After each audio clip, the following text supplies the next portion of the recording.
So we're gonna wait for a few more people to join. We have a lot more people registered. We'll give them some time to hop on, and then we'll begin our presentation at 10:05.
All right, everyone. We'll go ahead and get started with the presentation. First off, I'd like to thank everyone for taking time out of their day to come to this workshop. This is our second workshop. Our first one was last week. Both presentations will be covering the same topics. Today, we're really going to focus on reusables for dine-in. What that really means, we understand that reuse for takeout is a little bit more tricky. The infrastructure is, still being built. This is kind of a look at our agenda today. The city is hoping to promote reuse for our local businesses, prevent litter in our community. Before we begin, I'd like to introduce our presenters. Justin, if you could introduce yourself. Hi, everyone. I'm Justin Lehrer. I'm the operations manager at Stop Waste, a county agency working on waste reduction and sustainability. Julie. Hi, everyone. I'm Julie Wedge. I am the California State Director for Rethink Disposable. It's a program under Clean Water Fund. And Miriam. Hello, everyone. I'm Miriam Gordon, and I have been consulting with the city of Livermore on this project. My company is called 2Rs Consulting. And hi, everyone. I'm Anna Zamboanga, the recycling specialist for the city of Livermore. Today, we'll be hearing from all these amazing presenters, the work that they're doing and the resources that they have available for all of you. I'd like to ask everyone to keep your questions until the end. Our presentation will cover a lot of information, and hopefully some of your questions will be answered throughout it. We'll have a lot of time at the end to have a discussion, ask questions, and for you to provide feedback to us as well. At the end, we'll also go over some resources and some next steps. And with that, I'll give it to Justin. Thanks, Anna. And hi, everyone, again. So as I said, I work for Stop Waste. We're an Alameda County focused public agency. We help residents, businesses, schools, and local jurisdictions prevent waste, save energy, save water. We do this through educational resources and a lot of technical assistance or handholding. We also award over $1 million in grants each year to local organizations in support of all these initiatives. Turning to our work for today, our reusable foodware project is aiming to facilitate a transition in our county toward reusable foodware in all sorts of dining scenarios. We want to make it more convenient and more accessible for both businesses and consumers. Over the next few minutes, I'm going to talk a little bit about why we at Stop Waste and why the city of Livermore are focusing on single-use foodware, some of the problems we're working to solve, and some solutions and resources. Next slide. So these are the types of foodware we're trying to reduce or eliminate. We're talking about single-use food packaging. It's often, but not always, made from plastic. There's a number of issues. I'm sure many of us are familiar with at least some of these issues. They range from litter to challenges with collection and sorting once they're in the discard stream. There's also human health concerns that arise with some of the materials that are used for these products. And of course, there's been a lot of research on the greenhouse gas impacts of resource extraction, manufacturing, distribution of these items, which is all for a cup or a container that's literally used for minutes before it's tossed. So it's not a very efficient use of our resources. And I want to emphasize the issue is not about plastics alone. We feel that the issue is less about the particular material being used and more about that these items are disposables. They're meant to be used just once and then tossed. Next slide. So I want to look a little more closely at some of the disposable options that we have available today. On the left, you can see some examples of plastic foodware. Sometimes these items are labeled recyclable. For example, clear plastic clamshells, like in the bottom left, those are very common, as are the little condiment cups and flatware. I mean, it's just ubiquitous. On the right, we have some alternative, but still single-use products. These are compostable packaging options. And it might seem initially like we could use compostable foodware or paper-based foodware as a solution. And I'm going to share why these options are not really a clear win, some of the challenges we face with them. So let's dive in and take a look at both. The next slide. So the vast majority of these plastic items are not truly recyclable. And I'm saying that from a practical perspective. People sometimes believe they're recyclable because they might have chasing arrows on the bottom. They might even be accepted in some cities for collection with the recycling. But sorting facilities, once they get to the next stage down the line, sorting facilities are not very well equipped to deal with these smaller items. They're just not set up for it. Even if the items make it through the sorting stage and don't kind of slip through the process and into a residual waste pile, there simply are not robust end markets for these materials. If you have a load of plastic clamshells, probably contaminated with some food, it's just not going to hold value. It's not really useful to recycle into a new product at that point. So yeah, as I alluded to, these items often have food residue on them. It's a problematic contaminant. It can affect the marketability of an entire load of recyclables. When these items end up in the green bin, which also sometimes happens, they contaminate the compost. And we don't want plastic in our compost that we're using to grow food or other products or other other gardening scenarios. For individual businesses, contamination in the bin can also have financial implications because they lead to violations of the county's mandatory recycling ordinance, the state law, SB 1383. So we want to support businesses in avoiding those kind of outcomes as well. Next slide. So then compostables, and I mentioned that these items are usually food contaminated.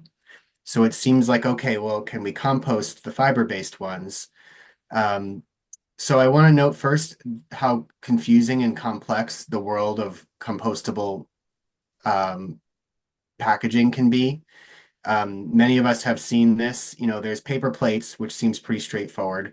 Sometimes those paper or fiber items are lined with plastic, a very thin, glossy layer that you can see and feel and provides a very important role as a moisture barrier, but does not work in the compost. And then there's compostable plastics, which sometimes are technically compostable, but in practice, at the compost facilities that our materials in Alameda County end up at, they don't compost fast enough. So they'll often be run through a cycle, and then at the end of the cycle, they're not really broken down. So they may still end up as waste at that point, as a landfill. And then it's just plain confusing, right? You don't know, is this a compostable plastic? Is it a bio-based plastic that is made from corn or something, but actually isn't compostable? It's the same as a traditional fossil fuel-based plastic in terms of recyclability. It's very hard as a consumer, as a business owner, as a resident to make sense of all this. And just to illustrate that, on my next slide, I have a picture of some utensils that you can see there on the left. Staff at Stop Waste pulled these out of a nearly finished compost pile at an industrial facility. You can see they're not even close. There's some deformity showing a little bit, but really they're pretty intact. And the cup on the right, which is a much thinner plastic, it's gotten a little further along in the process. It's close to breaking down, but still there's a lot of material there. It's certainly not something we want in our compost. And if this is what's showing up at the end of the facility's composting process, best case scenario is they run it through again. Most likely scenario is it gets screened out, and it's trash. So not really solving the problem. There is hope. I just want to mention there is hope that there will be more clarity soon. There's a new state law, SB 54, that's going to clearly define what is recyclable and what is compostable in the state of California. And that's going to prohibit items that are not compostable or recyclable from being sold in the state. So I think there is some light at the end of the tunnel on this from a business standpoint of having clarity down the road, a couple of years down the road, of which items have markets and can be used. Okay, next slide. Thanks.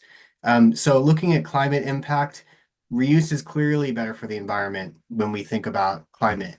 In this example, and this was provided by Upstream in their report called Reuse Wins, we see that from a greenhouse gas perspective, from emissions, reusable ceramic, stainless steel, and glass, which are all in green on the chart, they have far lower emissions than paper cups and a wide array of plastic cups as well.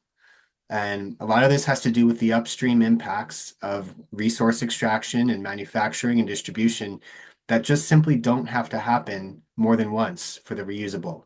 Every time you use that reusable again, you improve the environmental profile because you're not extracting new resources and manufacturing a new product. So it really, really adds up. Okay, next slide. A bit on the health impacts. Reuse is also better for our own health.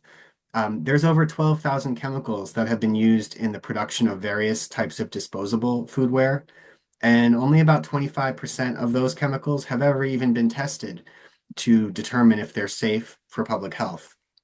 And of the ones that have been tested, we've found many that cause cancer, chronic disease, endocrine disruptors. It's kind of scary stuff. Even at tiny levels, some of these chemicals can really cause harms. So particularly when this is impactful for everyone, but we're also seeing, and you'll hear more about this in a moment, in our work in school districts, this is a really important factor, and schools have been very motivated by the public health benefits of moving to reuse. Next slide. Just a couple more for me. So moving from the problem toward the solution, this is what we're talking about. We want to move toward reusable foodware like what you see pictured. It's the best option for reducing food packaging waste, shifting us away from the disposable culture. And our goal is really to create conditions so that disposable foodware can be replaced with something that's better and competes on price and convenience. that wins for the environment, improves the customer dining experience. And I want to acknowledge that this is very ambitious. It requires a long-term effort. There's a number of ways we've been moving in this direction at Stop Waste by investing in infrastructure and like wash sites. Wash hubs is one example for washing dishes. It's a basic infrastructure that we need to support reuse. Also, outreach, education, technical assistance to businesses, and clear policy signals and tools. Next slide. So I just mentioned a few of the ways we're investing in this countywide. Just a quick, dig a little deeper on that. We've been funding pilot projects for several years at Stop Waste in a range of different environments, including school districts, large venues, special events, bulk meal programs for seniors, and of course, supporting restaurants and local businesses to help them make the switch. So working with Rethink Disposable, and we're going to hear a lot more about this from Julie in a moment, but we offer technical assistance through the Rethink Disposable team to business operators to help support their switch. That includes mini grants, easily accessible funding to help identify and order reusable products and get the business started on making that switch. And then end-to-end hand-holding, so like a lot of support just to really provide. We know that business owners are very busy. There's a lot of other priorities, so we want to provide as much support as we can. And then on the outreach and education side, we've been working with downtown business districts, chambers, and lots of other partners to promote some of the new services around reusables that are available. Some of these businesses are just getting their footing in the community, particularly around to-go solutions, which is a nascent area, but growing fast. Reuse for dine-in, on the other hand, is very straightforward. It's a kind of a tried and true practice. So there's low-hanging fruit and there's higher reaching fruit that we're going for in this. And then the model ordinance. Now this relates to policy like we'll be talking about today. Stop Waste developed a model ordinance working with Miriam, who's here, to develop what we felt was a very comprehensive and forward-thinking template for a policy. So this includes some of the best policies we've seen elsewhere. And let's go to the next slide, actually. I just want to point out we're not alone here in Livermore or in Alameda County at looking at this. There's actually 28 other jurisdictions in this state that have passed policies for reuse, particularly around dining on site on reusables. There's 11 cities outside of the state, and there's a number of countries as well. So we're in good company, and there's been a lot of experience now developing these policies. So we developed a model that kind of brings the best of what we think are some of what's in these policies and allows cities to look at it, customize it based on their needs. And that includes going out to the community like we are today to get feedback on what will work for this community. So I think that's my last slide. Can we go one more forward and just test that? Yeah, so next we're going to hear from Julie Wedge, who will share more about Rethink Disposable. Thank you. Thank you so much, Justin. I always appreciate you. And Miriam for all of your hard work and inviting us here today to talk about the Rethink Disposable program. So we've been working with Alameda County for a number of years. You can go ahead and move to the next slide, Anna. Thank you so much. I appreciate that. Been working with Alameda County for a number of years, doing technical assistance and with food businesses directly. We've worked with everything from, small food establishments, second, third, even first generation owned, but restaurants all the way up to, larger venues, chain restaurants. 100% of the businesses that we've worked with average a cost savings. We haven't found a single business that we haven't been able to save some money. So that's been an exciting part of our findings. The averages for the businesses, depending on obviously how large or small the business is and how much you have to convert, the average is between $3,000 and $2,000 in net cost savings for the business, eliminating 115,000 disposable packaging items, preventing 1,300 pounds of waste, and about a 60% reduction of targeted packaging items.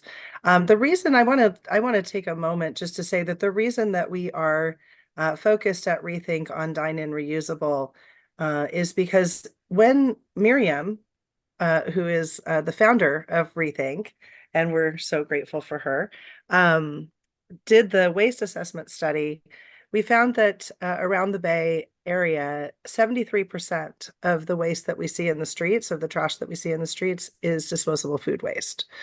So there is an impetus to this. There is a reason that that we are focused on this, and the reason that we're focused on dine-in reusables is obviously if you can eliminate 115,000 disposable packaging items annually, that's going to make a big impact in your community. Next slide, please. So I want to talk about a few of the larger case studies that we've put together. There's a lot of, thank you, Miriam. 600 businesses in the Bay Area and down in Southern California as well. So, but most of them here in the Bay Area. And after I'm done yakking at you guys, I will put up our map so you can see the businesses that have made that switch. I'm going to focus on a couple of our larger conversions. Gurdwara Temple in Fremont, and I just did let my fellow panelists know just yesterday, we're going to also start working at the Gurdwara Temple in Livermore to do a similar conversion for them. Gurdwara Temple was using all disposable for their food. They are a place that serves about 1,500 meals a day, and on the weekends can, if there's an event, can get up to 10,000. But their average weekend is, 5,000 to 7,500 meals. We have done a full conversion now for them. It's been a 2-year process, but we have done a complete conversion. They are now 100% reusable. Stainless steel, bowls, cups, plates, forks, knives. It's an amazing experience. If you want to go take a look, they're open and they feed anybody that comes through the door, and they're open 24 hours a day. So we found that they are saving over 600,000 individual disposable products and saving $45,903 and a year. And we like to put that into something fun. So we told Gurdwara Temple that with their savings, they could buy 1 Tesla a year. We'll go ahead and move to the next slide. House of Dim Sum was an early conversion for us. Ying is an amazing reference. And if any of you in the foodware or food service business want to talk to any of our owners, I'm happy to set you up. Ying is usually one of the people that just answers first. The impact on House of Dim Sum, it's a small restaurant, but they did convert everything. And they also changed to things upon request, which it's really amazing how much of an impact we can see when people just don't offer it right out the gate. So their napkins were automatically included with their orders. They went to upon request. They had an open stack of napkins. They put a dispenser at the table. Disposable hot cups went to stainless steel double-walled. You can see all of this. I mean, it's really amazing. And their annual cost savings, and they are still realizing this, which is why I suggest that, folks talk to Ying, is $33,561 a year. But more importantly, it's for us in the environmental world, it's the $2.2 million or 2.2 million individual disposable products that are removed from our waste stream. Next slide. I don't think I have very many more slides. Yeah. Okay. So what I sort of want to say about this is what Rethink does is we provide the actual technical assistance to the food businesses that are using disposables. We had a person in person last time, and I just want to make sure that I address some of the concerns. We will just do a visual assessment when we first walk into your establishment. If you are already using reusables for dine-in, we probably will think, yay, huzzah, and move to the next place. There are folks in Livermore that are still using styrofoam, which, as we know, was banned a long time ago. But we do hear a lot that, well, my distributor sells it. So if it's banned, why does my distributor still sell it? It's because not everybody has forward-thinking regulation around single-use disposables. I would love to be able to work just with distributors, and I can also say that I am in conversations with somebody at DART who is wanting to become more sustainable in California. So there are distributors that are moving. We are seeing that sometimes the legislation pushes industry, and that is definitely the case in reuse. Our legislation is leading the way, and the reuse, the distributors are sort of coming along with that. But at the end of the day, this is a resource that is available to you through Stop Waste. There is small grant funding to get you started. We have found that even in larger venues and things like that, our average to get people started is around $300 to $500 of investment in reusable foodware, and the return on investment is quick. Now, I will say that if you need to use it or purchase a dishwasher, the return on investment is a little bit longer, but you will still realize a return on the investment. So I'm here because I am a resource. I am here because I am hopeful that there will be a lot of questions as to how you can access this amazing resource provided by Stop Waste, and so that your business can get ahead of the curve and be ahead of the game in becoming compliant prior to there ever even being an ordinance. So I would like to help you save money, and I would love for you to chat with me about that. Yeah, thank you so much, Julie, for sharing those case studies with us. I think those show some really great examples of behavior changes and cost savings. And again, I want to emphasize and encourage all businesses to take full advantage of that support that's already being offered. I wanted to shift our focus to Livermore and our local businesses. So the city has been circulating a reusable foodware survey. The feedback we collect, both from the survey and the workshop discussions, will help us shape new programs and policies aimed at reducing single-use foodware. And Miriam will be talking next more in depth about those policies. Although the survey closes September 30th, we'd like to share some early insights based on a preliminary analysis. The trends I'll show in the next few slides are drawn from about 31 responses as of mid-August.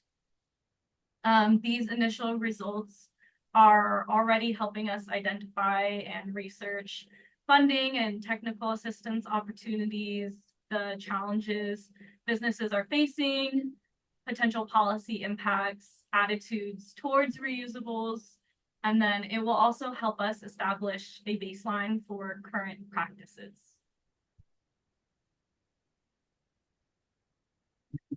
So when we asked about current disposable foodware practices, we found that almost half of the respondents reported purchasing compostable foodware. So this would be paper, wood, or bamboo only. Only 2 respondents were tracking how much they spent on disposable foodware. More than half of the respondents indicated that their staff spends 3 or more hours each week managing disposable foodware. So this includes tasks like ordering, storing, handling, cleaning, and disposing of. And then when factoring in staff wages, some businesses are spending up to $30,000 annually just on managing disposables. When asked about reusable foodware operations, we found that roughly half of the businesses already allow customers to bring their own cups or containers. The other half do not. Some businesses are already offering discounts to customers who bring their own cup or container. The top concerns for businesses allowing that bring your own service include sanitation, serving size, and portion control. Interestingly enough, a third of respondents reported that they have no concerns about bring your own policies. And then all respondents have a dishwashing system in place. The majority use a 3-sink system. A third have both a dishwasher machine and a 3-sink system. And then even fewer rely solely on a dishwasher machine. When we asked about current attitudes towards reusable foodware, these are some of the things that stood out. Survey respondents believe the top key benefits of using reusables are waste reduction, overall better for the environment, cost savings, and then an enhanced dining experience with better food presentation.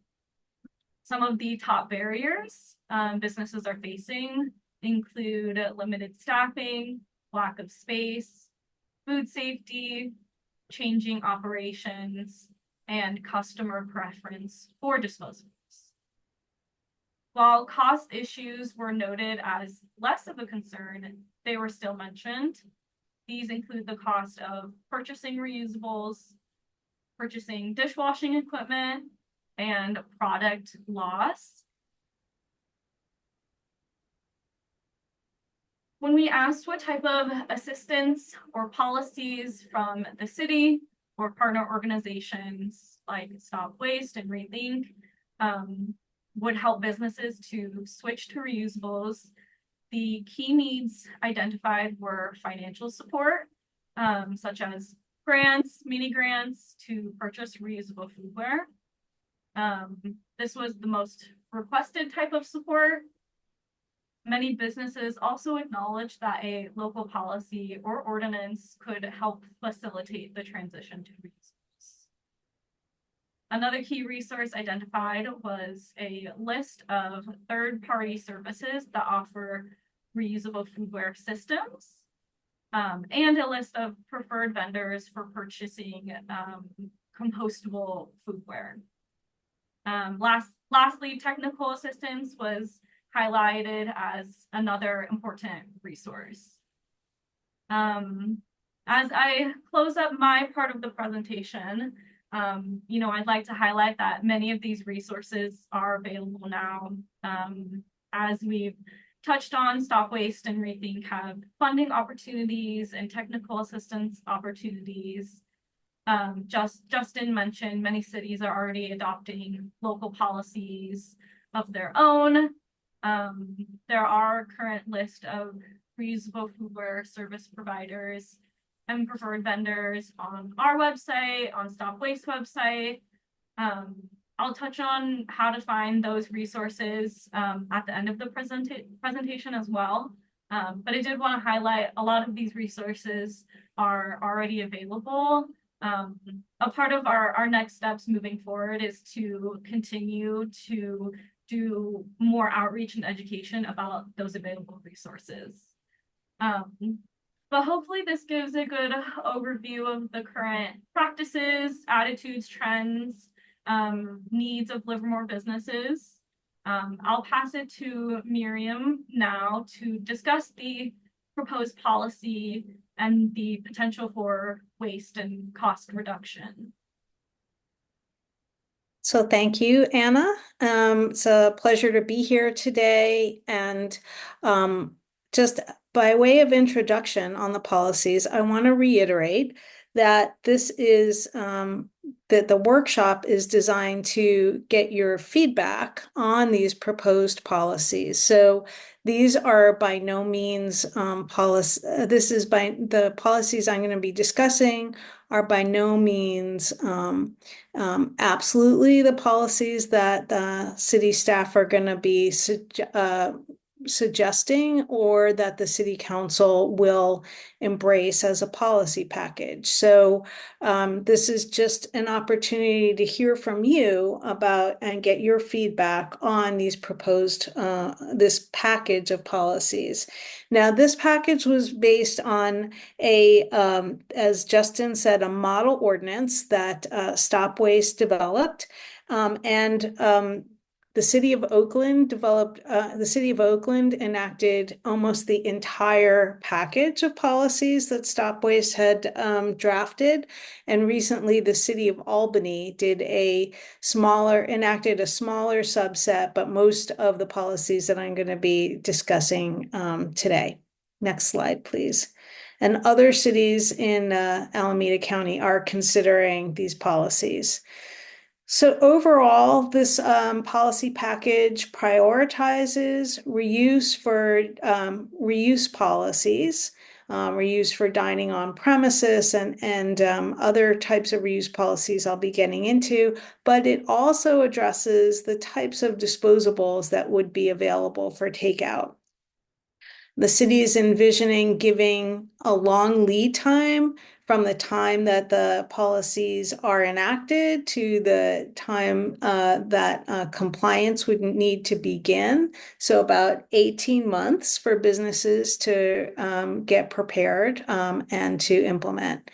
And again, a lot of support envisioned from that the city is envisioning providing from helping businesses to identify just types of disposable foodware that would be in compliance, as well as connecting businesses to technical assistance like Rethink Disposable and education and outreach.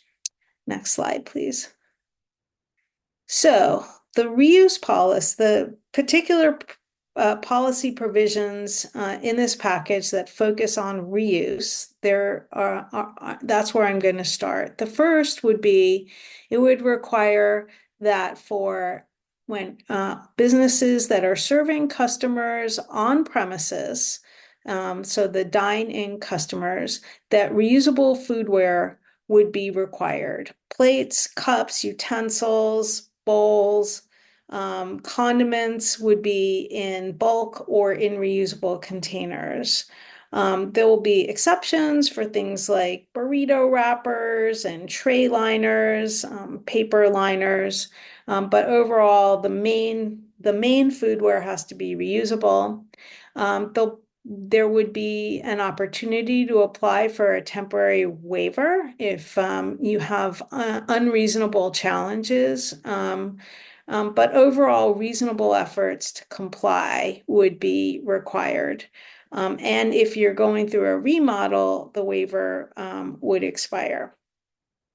The second reuse requirement would be that when a customer provides a reusable cup or container, their BYO container for takeout, that as long as it's clean enough and fit to handle the beverages or the food that's being provided, you would have to accept customers' BYO. Next slide. Also, and I'm not sure that we have many folks on this in this workshop who operate large venues or events, but reusable cups would be required for all the non-packaged beverages sold. Attendees would be allowed to bring their own cups, and it would be percentages, not the entire quantity of cups provided. Next slide. Also, trying to figure out, how to reduce disposables in takeout many communities have opted to include a charge on the takeout disposables. So another policy option envisioned here is to have businesses charge 25 cents per disposable cup or container with a total of per order of $1 on disposable charges. The businesses would keep the money. So the idea is to stop giving out these disposables for free. And it would incentivize people to bring their own reusable.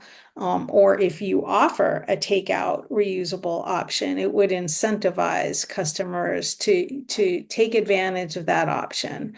This would apply to takeout orders and would have to be uploaded on ordering platforms. And there would also be exemptions for people who are receiving food assistance and possibly Medi-Cal recipients to address cost concerns for people who can least afford these charges. Next slide. Another way to reduce disposables, which isn't exactly reuse, is to just eliminate the unnecessary ones. So rather than giving customers accessories with their takeout orders, just automatically including utensils, napkins, condiment packets, cup sleeves, and cup tops, rather than giving them out automatically, businesses would be required to default to not giving them, but only giving them when a customer specifically requests them. And that is a state law already. So this is just reiterating state law. But the policy anticipates a medical exemption for those customers who need condiments in packets. We have learned that folks with celiac disease really can't have condiments from a reusable or a bulk dispenser. So there's a medical exemption. And this policy also prohibits giving out utensils and accessories that are bundled, as you see in this picture. Next slide. So the policy also looks at takeout disposable foodware and what kinds of foodware would be acceptable. And it would require that the foodware be compostable, probably not plastic compostables, but just fiberware and paper, and that it be free of toxic chemicals. And the city would maintain a list of compliant disposable foodware. Next slide. Okay, that's the list of potential policies. Now, the city wanted to know what would the impact of these policies be. And we have had some technical experts who've taken Rethink Disposable data and developed a model for assessing the cost and the waste impact of some of these policies. I'm going to go over that. Next slide. So looking at the disposables policy of converting single-use plastics to compostables, this model looks at different parts of the restaurant sector in the blue as 4 different sectors: cafe, bakery, snack businesses, fast casual businesses, fast food, and full service, which also includes fast casual that are using reusables. Also, I want to say that this model, that what we modeled was the first 31 businesses that replied to the survey. There are about 195 businesses that the policy would apply to in Livermore, but this is just the first 31 respondents. And so you can see that most of the respondents were full service. And you can also see that for all of the restaurants, in terms of costs, there would be in each sector, but all restaurants as well, there would be cost increases resulting from converting to compostables because they cost more. Next slide. But providing accessories on request, only by customer request, is associated with cost savings because you're eliminating the quantity of disposables that you have to purchase. So we can see that in the middle column, restaurants, average annual cost savings, that for all restaurants, the average cost savings is about $5,800. And for the entire business sector, business community in Livermore, based on just for these 31 restaurants, it would be $180,000 saved per year. And it would reduce waste. So over 13 million accessory items would be eliminated for 31 restaurants. Next slide. Meanwhile, reuse for on-site dining is a big cost savings policy.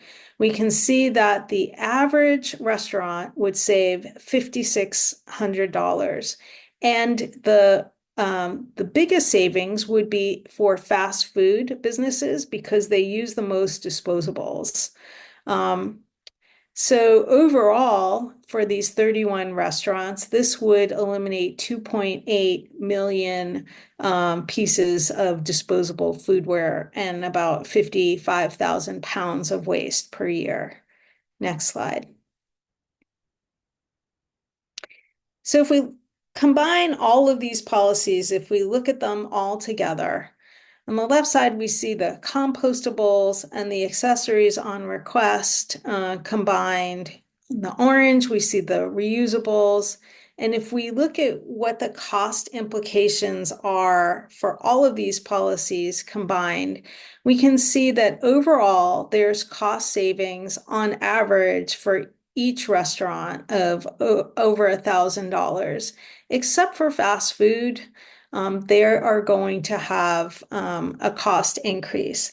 And that's because of the really big cost increases associated with converting to compostables. If we didn't have that policy, then everyone would be a winner and everyone would be saving money. So the conclusion here is that the reuse policies are saving businesses money and also reducing waste. So I think that's my last slide. Next slide. Is there a next slide? Key takeaways. Switching to compostables can increase costs. Only giving accessories on request and reuse for on-site dining saves money. Combining all the policies results generally in cost savings. For fast food, increased costs could be minimized by full conversion to reuse because this is based on data from Rethink Disposable, and that data is based not on everything being converted to reuse, just some select items generally for each business. So that's it for me. Thank you. Back to you, Anna. Yeah, thank you, Miriam, to all of our panelists, and thank you everyone for your attention. At this time, we'll move into a Q&A session. You can use the raise your hand function, or you can drop a question in the chat. I'm gonna give us about 30 minutes for discussion, and then we'll go over next steps and close out. I'm also going to pause the recording so everyone feels comfortable speaking. This won't be uploaded to our website. And with that,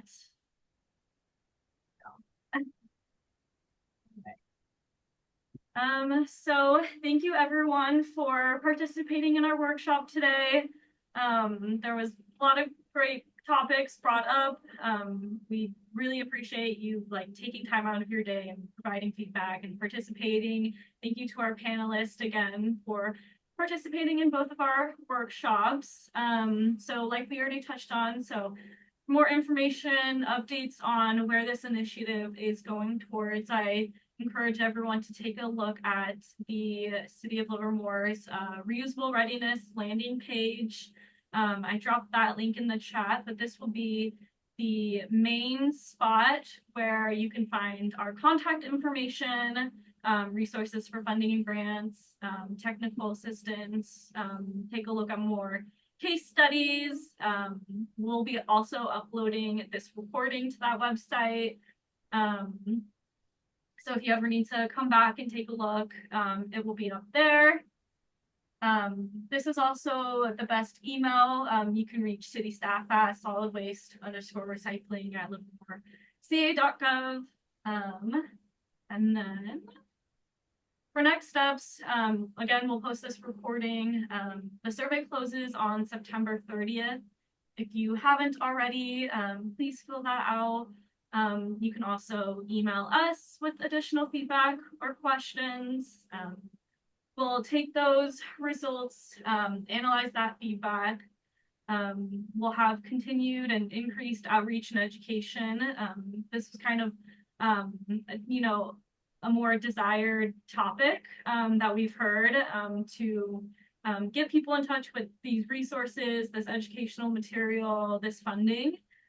So I'll be continuing to share updates, resources through the city's social media channels and newsletters, through LDI, through the chamber, through email, through our website. So please be on the lookout for those. And then we anticipate going to council spring of next year. Yeah, and with that, I just again want to extend my appreciation for everyone taking time to attend the workshop, participate in the discussion. You know, we've had a lot of great conversations, and we really value our local Livermore community, and we aim to create programs that will benefit everyone. So again, thank you for joining us today. If you have any questions, feel free to reach out, but we hope to see you in the future.